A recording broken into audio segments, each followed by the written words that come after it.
Yes, guys, welcome back to Cossy's Arsenal podcast. Welcome back to the channel, my friends. Good morning, good afternoon, good evening, wherever you are in all parts of the world. Welcome back to a brand new episode on the series Let's Talk. We're going to be discussing Josh Kroenke, summer plans, big summer signings, big summer plans. We will back Mikel Arteta. You know all those things that the Kroenke Sports Entertainment through club director Josh Kroenke has been saying on behalf of his father Stan Kroenke. We are gonna be detailing every word they have said. Now we are gonna be asking 3 questions in this video, and the first one is how much are they willing to invest in this club after robbing us for some time? How much are they then willing to invest back in it?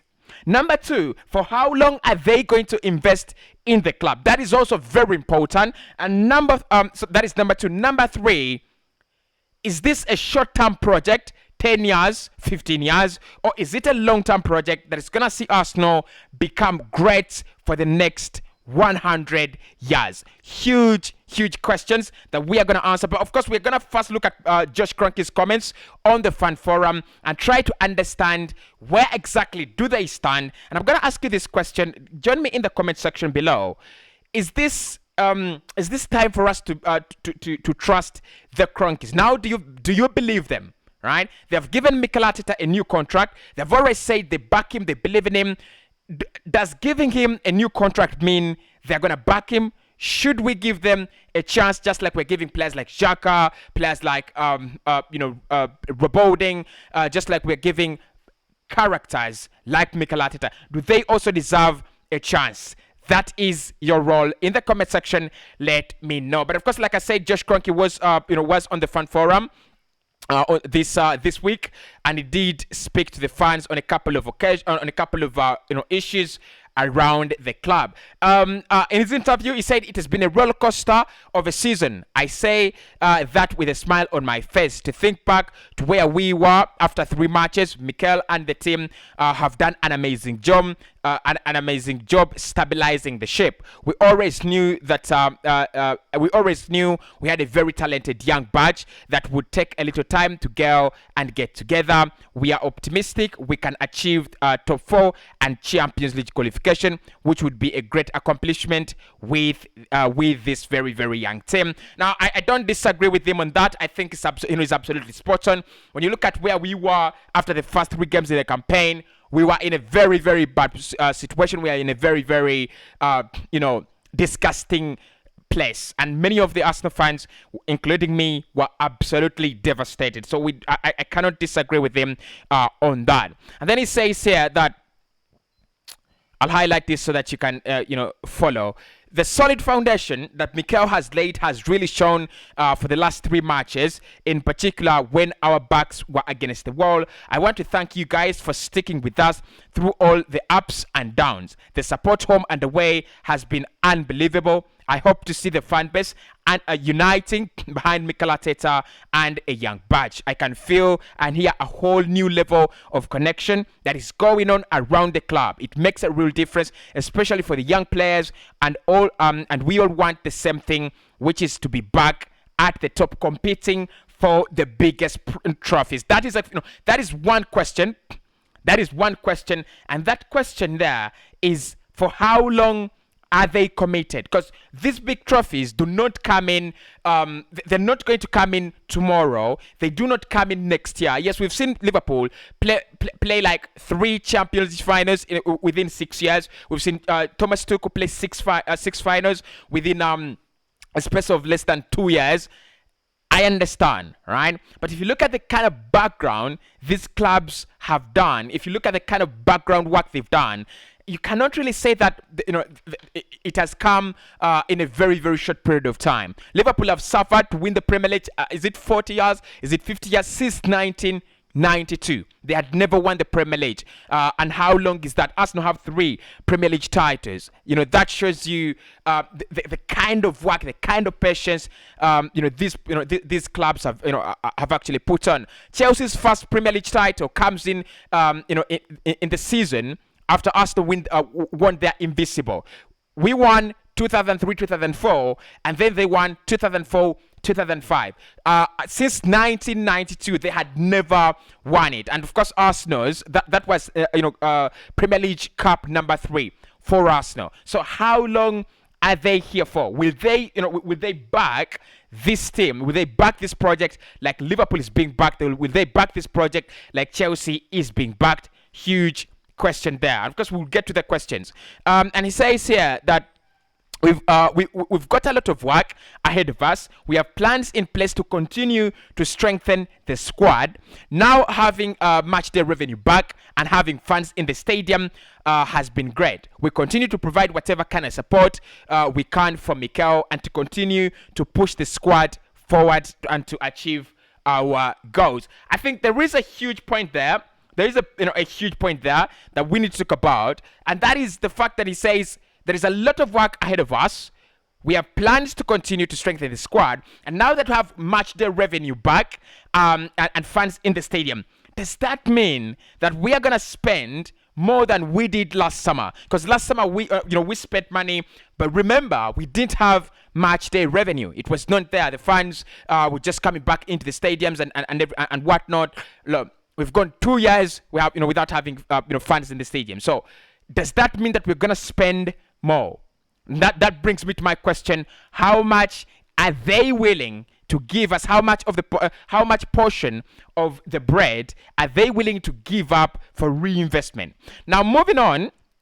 He also says it's really exciting to see the women's team coming along as well. Arsenal continue to be at the forefront of that. It's great to see our team pushing for the league title. We are investing in new buildings for the women's team. More matches to be played at the Emirates, and it says a lot of positives. And I'm really excited to see, in particular, how far we can finish.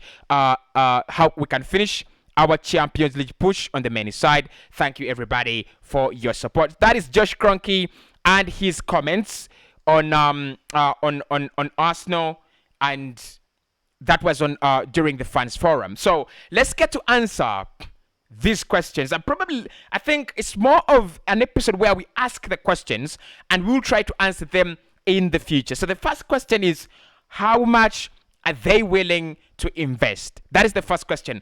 And I'm going to use the example of Liverpool. Liverpool bringing in Jurgen Klopp. If you look at the quality of players they had then, Divock Origi was a starter, Daniel Sturridge was a starter, and Adam Lallana. All those players were first teamers, were first 11 options for Liverpool. The introduction of Jurgen Klopp meant that, first and foremost, Jurgen Klopp was going to be a broom to sweep Liverpool clean. Before he brought in any quality, they had to sweep the club clean. And I think Jurgen Klopp, that's one of the things he's really done at that Liverpool side.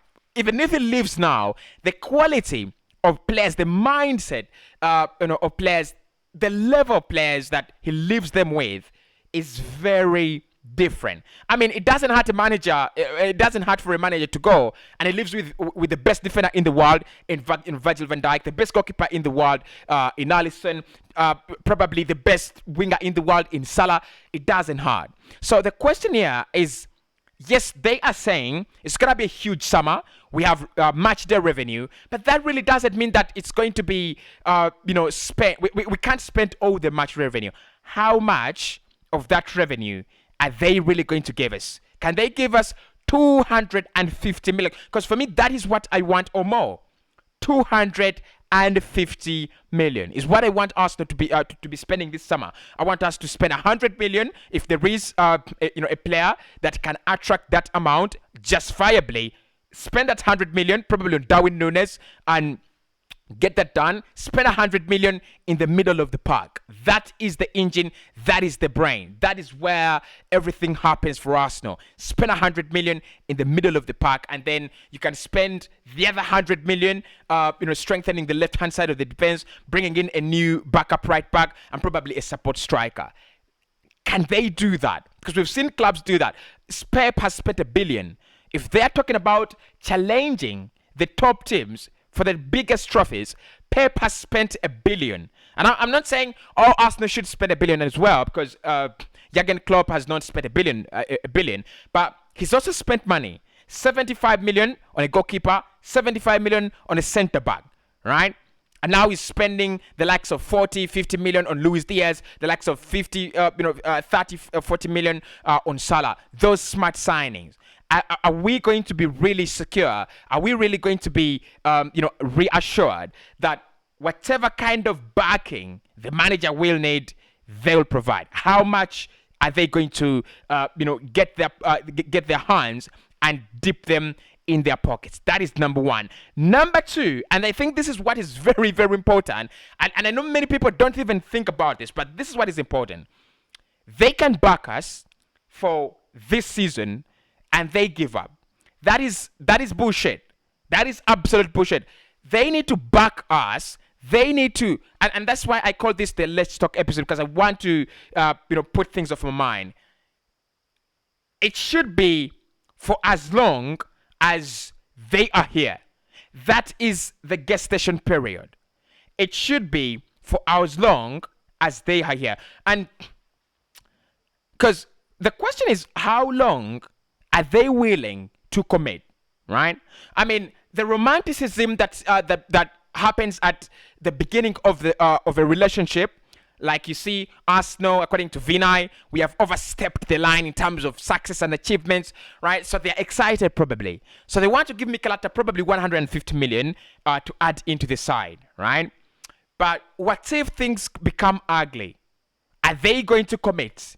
Right? How deep is the commitment? That is what I think, and I think that is what Arsenal fans need to think before thinking Kroenke is now going to back us. How deep is his commitment? How far? How loyal has he become? Because look, I do not think that the Kroenkes have become Arsenal fans overnight. I don't think they've become football fans overnight.